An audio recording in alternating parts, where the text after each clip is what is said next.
ഇവിടുത്തെ ചില പേരുകൾ ഇവിടെ ഞാൻ വായിക്കാം. ഒന്ന്, 2019 പ്രളയത്തിൽ മറ്റുള്ളവരുടെ ജീവൻ രക്ഷിക്കുന്നതിനിടയിൽ മരണപ്പെട്ട ലിനു, കോഴിക്കോട്.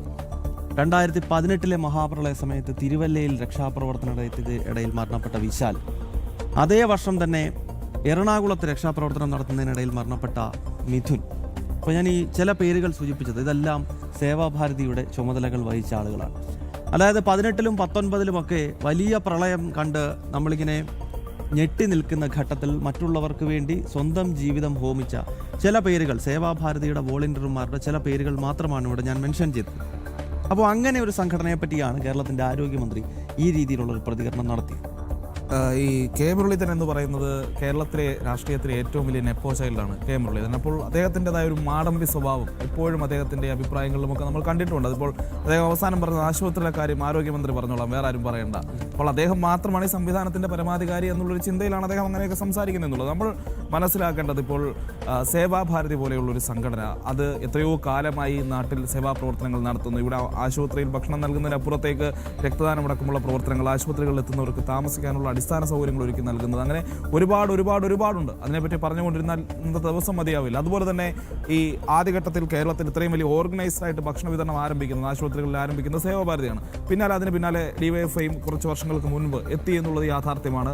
അവരും ആ പ്രവർത്തനം നല്ല രീതിയിൽ നടത്തുന്നു എന്ന് തന്നെയാണ് എൻ്റെ അഭിപ്രായം. സ്വാഭാവികമായും ഇപ്പോൾ നേരത്തെ ഐസൻ ജോസ് സൂചിപ്പിച്ചതുപോലെയാണ്, കാര്യക്ഷമമായി ഇത് ചെയ്യാൻ കോൺഗ്രസിനോ അവരുടെ സംഘടനകൾക്കോ കഴിയില്ല. കാരണം അതിനുള്ളൊരു കേഡർ സ്ട്രെങ്ത് ഈ പറയുന്ന സംവിധാനത്തിനില്ല എന്നുള്ളതാണ് പ്രശ്നം. അപ്പോൾ സ്വാഭാവികമായും ഈ ഉച്ചക്കഞ്ഞിയാണെങ്കിലും ഭക്ഷണപ്പൊതിയാണെങ്കിലും വിതരണം ചെയ്യുന്നത് ഒരു വലിയ സാമൂഹിക സേവനമാണ്. അത് ആ സേവനം എന്ന നിലയിൽ തന്നെ തുടരാൻ ഈ സംഘടനകൾക്ക് കഴിഞ്ഞു എന്നുള്ളതാണ് ഇതിൻ്റെ വിജയം കാണിക്കുന്നത്. കാരണം ഇന്നും നേരത്തെ രഞ്ജിത്ത് പറഞ്ഞതുപോലെ ആശുപത്രിയിൽ നിൽക്കുന്ന സാധാരണക്കാർക്ക് അവർക്ക് ഒരു നേരത്തെ ഭക്ഷണത്തിൻ്റെ പണം അത്രയും കുറച്ച് അവരുടെ ചെലവിൽ നിന്ന് നടത്തിയാൽ മതി എന്ന രീതിയിലേക്ക് കാര്യങ്ങൾ പോകുമ്പോൾ അവർക്കുണ്ടാകുന്ന ലാഭവും പരിമിതമല്ല. അത് വലിയൊരു സാമൂഹിക സേവനവുമാണ്. അപ്പോൾ ആ സാമൂഹിക സേവനത്തിൻ്റെ ഭാഗമായി ഇനി സേവാഭാരതിയുടെ പേരെഴുതി വെച്ചാലും ശരി, ഡിവൈഎഫ്ഐയുടെ ഒരു കൊടി കെട്ടിയാലും എന്താണ് പ്രശ്നം?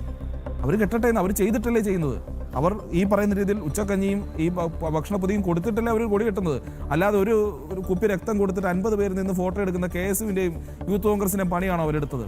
നമ്മൾ ഈ രക്തദാനം പോലെയുള്ള സംവിധാനങ്ങൾ നോക്കണം. ABP പോലെയുള്ള സംഘടനകൾക്ക്, SFI പോലെയുള്ള സംഘടനകൾക്കൊക്കെ ഇതിന് വലിയ നെറ്റ്വർക്കുണ്ട്.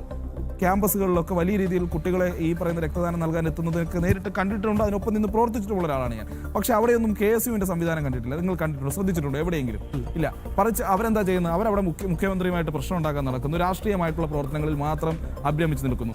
അപ്പോഴാണ് ഏത് രാഷ്ട്രീയവുമായിക്കോട്ടെ അവർ കൊടി കെട്ടുന്നെങ്കിൽ കെട്ടിക്കോട്ടെ, പക്ഷേ സാധാരണക്കാരൻ്റെ ഒരു നേരത്തെ ഭക്ഷണം, ഒരു നേരത്തെ അവൻ്റെ വിശപ്പ് മാറ്റാൻ വേണ്ടി സേവനം ചെയ്യുന്നുണ്ടെങ്കിൽ അതിനെ അംഗീകരിക്കണം. ഇപ്പോൾ കെ മുരളീധരൻ പറയുന്നത് കമ്മ്യൂണിറ്റി കിച്ചൺ കൊണ്ടുവന്ന് ഞങ്ങളിതെല്ലാം അങ്ങ് ശരിയാക്കുമെന്നാണ്.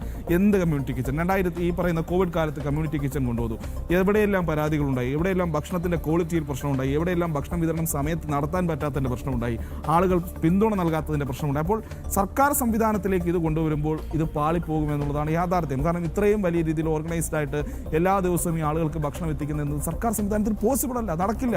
അത് പരീക്ഷിച്ച് പരാജയപ്പെട്ടു പോയതാണ്. ഇപ്പോൾ സുഭിക്ഷ ക്യാൻറ്റീനുകളെ പറ്റി നിങ്ങളെല്ലാം കേട്ടിട്ടുണ്ടാകും. 20 രൂപയ്ക്ക് ഊണ് നൽകുന്ന ക്യാൻറ്റീനുകൾ ഇപ്പോൾ അവസാനത്തെ അത് നിലനിന്നിരുന്നത് കൊല്ലത്തുണ്ടായിരുന്ന ആ സുഭിക്ഷ ക്യാൻറ്റീനും പൂട്ടിപ്പോയെന്നാണ് ഞാൻ മനസ്സിലാക്കുന്നത്. പക്ഷേ അവിടെ പോലും 20 രൂപയ്ക്ക് ഭക്ഷണം നൽകിയെന്ന് ഒരു പണം വാങ്ങി നടത്താൻ പോലും ഈ സംവിധാനം നടത്തിക്കൊണ്ടുപോകാൻ സർക്കാർ സംവിധാനങ്ങൾക്ക് കഴിഞ്ഞില്ല എന്നുള്ള യാഥാർത്ഥ്യം നമ്മൾ കാണും. അപ്പോഴാണ് ഇത്രയധികം കാലമായി സേവാഭാരതി പോലെയുള്ള സംഘടനകൾ, ഈ പറയുന്ന ഡിവൈഎഫ്ഐ പോലെയുള്ള സംഘടനകൾ ഈ രീതിയിൽ ഭക്ഷണ വിതരണം നടത്തി വരുന്നത്. അപ്പോൾ ഇതങ്ങ് ഏറ്റെടുത്ത് ഇതിനെ നശിപ്പിച്ച് കളഞ്ഞാൽ ഇത്രയും കാലം നടന്നു വന്ന ഈ സേവാപ്രവർത്തനങ്ങൾ ഇല്ലാതാവും. അങ്ങനെ വേണോ? മറിച്ച് ഒരു സേവനം പോലെ ഇവരിതിനെ നടത്തിക്കൊണ്ടു പോകുന്നത് തുടരണോ എന്നുള്ളതാണ് കേരളം ചിന്തിക്കേണ്ടത്. ഒന്ന്, എനിക്കതിൽ പറഞ്ഞു വെക്കാനുള്ളത്, പറഞ്ഞ് അവസാനിപ്പിക്കാനുള്ളത്, ഇത്തരം സംഘടനകൾ അത് ചെയ്യുമ്പോൾ അത് സർവീസാണ്, സേവനമാണ്. പക്ഷേ അതൊരു സർക്കാർ സംവിധാനത്തിലേക്ക് വരുമ്പോൾ കുറച്ച് ദിവസം കഴിഞ്ഞ് ഈ കമ്മ്യൂണിറ്റി കിച്ചണിൽ ഇരിക്കുന്ന ആളുകളുടെ മുഖവും അവരുടെ ദേഷ്യവും അവരുടെ ഇഷ്ടക്കേടുകളും എല്ലാം അവിടെ ഈ ഭക്ഷണം മേടിക്കാൻ വരുന്ന മനുഷ്യൻ കാണേണ്ടി വരും. ഒരിടത്ത് അത് സേവനമാണെങ്കിൽ മറിച്ചത് ഔദാര്യമായി മാറും. അങ്ങനെ ഒരു നിലവാരത്തിലേക്ക് ഈ സംവിധാനത്തെ കൊണ്ടുപോകേണ്ട ഒരാവശ്യവുമില്ല. അതിന് കെ മുരളീധരൻ എന്ന് പറയുന്ന അദ്ദേഹത്തിൻ്റെ മാടമ്പിത്തരമൊക്കെ ഉണ്ടെങ്കിലും ഈ സംഘടനകൾക്കൊക്കെ അറിയാം ഇതെങ്ങനെ മുന്നോട്ട് കൊണ്ടുപോകണമെന്ന്. ഇടയ്ക്ക് ഇപ്പോൾ സേവാഭാരതിയൊക്കെ നടത്തുന്നത് വെച്ചാൽ പൂർണ്ണമായി അതിന് ഏതെങ്കിലും രീതിയിലുള്ള രാഷ്ട്രീയ ചിന്തകളോ ഒരു പ്രശ്നങ്ങളോ മതചിന്തകളോ അല്ലെങ്കിൽ ഏതെങ്കിലും രീതിയിലുള്ള വ്യത്യാസങ്ങൾ നമ്മൾ കാണാൻ കഴിയില്ല. പക്ഷേ ഡിവൈഎഫ്ഐയുടെ കാര്യം വരുമ്പോൾ ഇടക്കാലത്ത് ചില ഈ പറയുന്ന ചില പൊതികളൊക്കെ വരുമ്പോൾ ആ പൊതിയിൽ ദേശാഭിമാനി പത്രമൊക്കെ വെച്ച് ചില രാഷ്ട്രീയ പ്രകടനങ്ങൾ അവർ നടത്താറുണ്ട്. അത് യാഥാർത്ഥ്യമാണ്. പക്ഷേ അതിലൊന്നും വലിയ കഥയില്ല.